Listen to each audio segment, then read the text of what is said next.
Alright, magandang araw po sa inyong lahat mga kababayan, Batang Maynila to each. Ngayon po ang unang linggo sa taong 2026 mga kababayan at ilang araw pa lang nakakalipas. Ngayon po ay January 4, 2026 ay ang dami na pong fake news ang ipinalabas ng mga DDS. Talagang mga unang araw pa lang ng bagong taon, full blast na sila sa paninira dito sa administrasyon at maging sa mga kaalyado ng Marcos administration. Unahin na natin 'to mga kababayan, itong nasa ating screen. Ito po ay nilabas ni Boljakan ni Maharlika. Ito po yung screenshot dun sa di umano'y sinasabi ni Jason sa na video mga kababayan. Na kung saan ito nga po, Triad Churbahan sa San Francisco. Si Satanas, si Ngagva at Mr. Tubig ang tunay na members ng Triad. PS, si Butod talaga ang reyna ng mga Alputera. Si Alputera, kalaban ni Maharlika. Ewan ko kung nagkakainggitan eh. Kasi mas maganda si Alputera dito kay Maharlika at mas malapit si Alputera kay Duterte kaysa dito kay Maharlika. Siguro silos na silos. Etong si Maharlika. At dito mga kababayan sa post may nilabas siyang screenshot. Pero bakit binlur mo? Dapat di mo binlur. Naka-blurred po blurred po itong portion dito. Siguro malamang walang suot. At bakit mo ipinost to? Kasi parang pinapalabas mo na itong nandito ay kilalang tao. Yung sinasabi nila na si First Lady Di Umano. Kung i-zoom natin, mga kababayan, i-zoom natin. Sagad na to. Ang layo naman. Ang layo naman eh. Mukha ba ni First Lady? Kasi yun ang pinalalabas nila mga kababayan eh. Na yung sangkot daw dun sa malakaligo lang open bembangan si na presidente raw at si First Lady. Pero tingnan nyo nga, napakalayo eh. Ang layo naman ang mukha niyan. Hindi naman si First Lady yan eh. O kung sino man yan, na inilabas ni Boljakera, ni Maharlika, hindi natin alam kung sino. Ayan, ang layo eh, mga kababayan eh. Ang layo eh, oh. Tapos naka-blur pa tong portion dito. Kita niyo naman yung mouse ko, di ba? Tapos ito rin yung mukha na to ay hindi naman si First Lady. Sino yan? Bakit pa inilabas siya ni Maharlika? Para saan? So ito, malabo pa sa sabaw ng pusit. Para saan yan? Alam nyo, ito na naman eh. Ito na naman sila eh. Na naman nila, sinususpensa naman nila, ito mga didilis. Sinususpensa naman nila yung kanilang mga followers para syempre, para para kumita sila, para panoorin sila, sundan sila. Di ba? Ayun yung style na ito ni Maharlika eh. Kahit yung inilabas sila na video na kung saan ganun daw ang presidente, lumabas AI generated, deep fake. Kasi ito na naman, may panibago na naman sila. Sa 2026, ito na naman ang kanilang pasasabugin. Pero, tingnan nyo nga ang layo eh. Ang layo. Kung sinasabi ninyo na ito sa First Lady, ang layo. Basahin nga natin ilang comment dito. Ito naman, nag-comment, nakakadiri, nakakakilabot, nakakasuka, nakakapanindig balahibo. Alin dyan ang nakakasuka? Hindi nga kita eh. Wala nga ako nakikita eh. May nakita ba kayo? Labo-labo eh. Ano yung nakakakilabot dyan ay nakakasuka, nakakadiri? Ilabas ninyo yung totoong litrato at yung totoong video para malaman natin kung ito talaga ito mga didilis, may malang eh, may masabi lang eh. Yaks, na-zoom ko, ew. Na-zoom? Paano mo na-zoom? Pag sino mo to, ang labo na nito. Ako nga, ganito lang yung zoom ko eh. Pero, ang layo eh. Hindi naman kita eh. Ano ba yan? Ito talaga mga DDS, mga mema lang din to eh. Sumasakay lang kayo eh. Sumasakay lang kayo dito sa post ni Sunny, ni Maharlok eh. Wala namang kwenta eh. Anong klase yan? Ito raw yung screenshot dun sa open na bembangan na sinasabi nila na napanood daw ni Jason Sat. Ito, may copy na raw si Maharlok ah. Wala talaga. Ilabas yung totoong yung video, totoong picture. Hindi yung ganyan na malabo pa sa sabaw ng pusit. Yan pinakita nyo. Puro talaga kayo fake news eh. Kasi simula pa lang ng taon, fake news na agad kayo. Ito mas malala. Ito mga kababayan. Oh, breaking. Justice Secretary Jesus Crispin Remulla has passed away.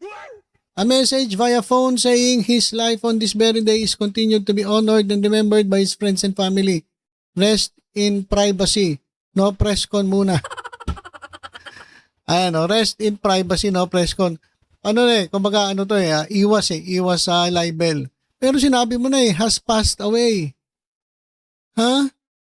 Rest in privacy, no press con muna. Alam nyo, nililito nila ang tao eh. Nililito nila ang taong bayan. Pinapalabas sila na na may mga RIP, pero iba ibig sabihin ng RIP. Talagang nanggugulo lang itong mga to. Nambibwisit lang, nambuburaot. Bakit ba galit na galit kayo kay Boyeng Remulla? Bakit ba galit na galit kayo? Dahil naging ombudsman.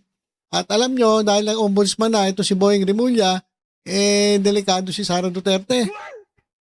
Kaya kung ano-anong kinikwento kung ano-anong pinagsasabi. If it's true, it's a celebration for us. Baka fake news to. Fake news talaga. Hindi naman sinabi niya, hindi naman direct niya sinabi na patay na. Sinabi niya has passed away. So pag sinabi mong ganyan, ibig sabihin namatay na. Pero nakasulat dito, rest in privacy, no? Press con muna. So ano to mga trolls na talagang wala lang magawa sa buhay at gusto lang lituhin ang taong bayan. Ganyan po ang ang laging ginagawa ng mga didilis, nanlilito mga kababayan. Ito, ganun din Tingnan ninyo, ito rest in peace. Ito dinerecho na. Rest in peace. Ayan rest in peace. True nani, sir, dili na memes. Iba naman, nagtatanong kung totoo. Kailan ba kayo naniwala sa post sa mga didilis? Puro fake news sa mga yan. Huwag kayo maniniwala basta-basta sa mga fake news. Ito pa Grabe, sinundo na. Grabe talaga ito mga. Ba't ba galit na galit kayo kay Ombudsman Remulla?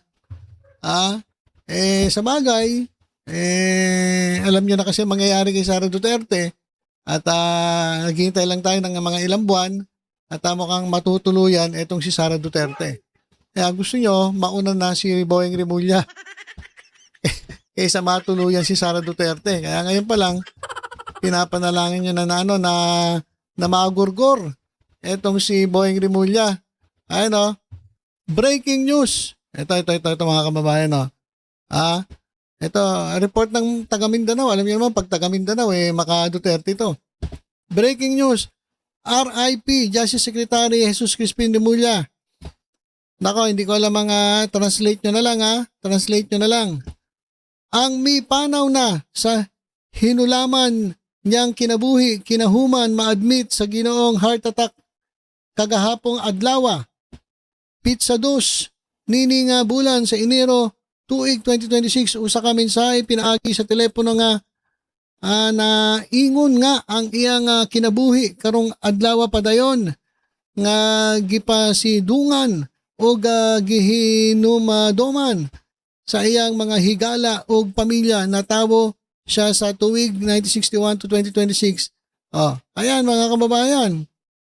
Hindi ko lang naintindihan pero parang siguro sabi na-admit dahil sa heart attack.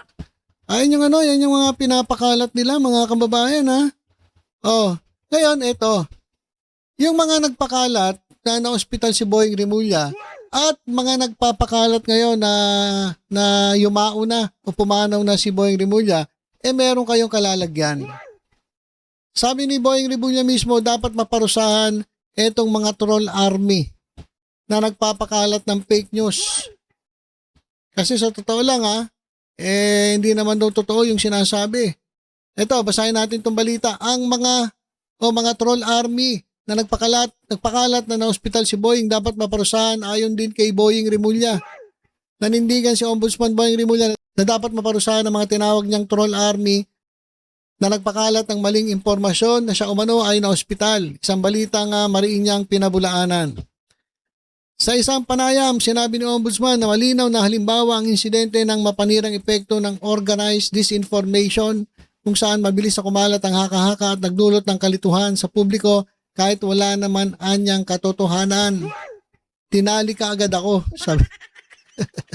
Sabi ni Boying Rimulya, dinali agad ako eh. Alakas-lakas ko pa eh. Tapos dinali agad ako. Dagdag pa na Rimulya, hindi na umano dapat palampasin ang ganitong uri ng online behavior. Lalo na kung sistematiko at may mga layuning manlinlang o manira anya ng reputasyon. Ayun po yun eh, nanlilin lang sila eh. Niloloko nila taong bayan eh. Nagkakalat sila ng misinformation. Ang mga troll army dapat talagang gawing illegal. Kailangan may mas mabigat na parusang ipataw sa mga taong nagpapanggap at gumagamit ng ibang identity sa cyber world. Ayon ang pahayag ni Ombudsman ay kasunod ng ilang araw na pagkalat ang balita siya raw ay na ospital na una nang tinanggi ng kanyang tanggapan at ang iba pang opisyal ng gobyerno. Ayan mga kababayan. So mananagot, dapat pagpanagutin talaga yung mga nagkakalat ng fake news. Alam niyo mga kababayan, nadali din si General Torre dito eh, di ba? Kung matatandaan ninyo, naglabas yung mga DDS ng picture na nasa hospital si General Torre. Noong mga panahon na ito si General Torre ay tagumpay na nahuli itong si Kibuloy.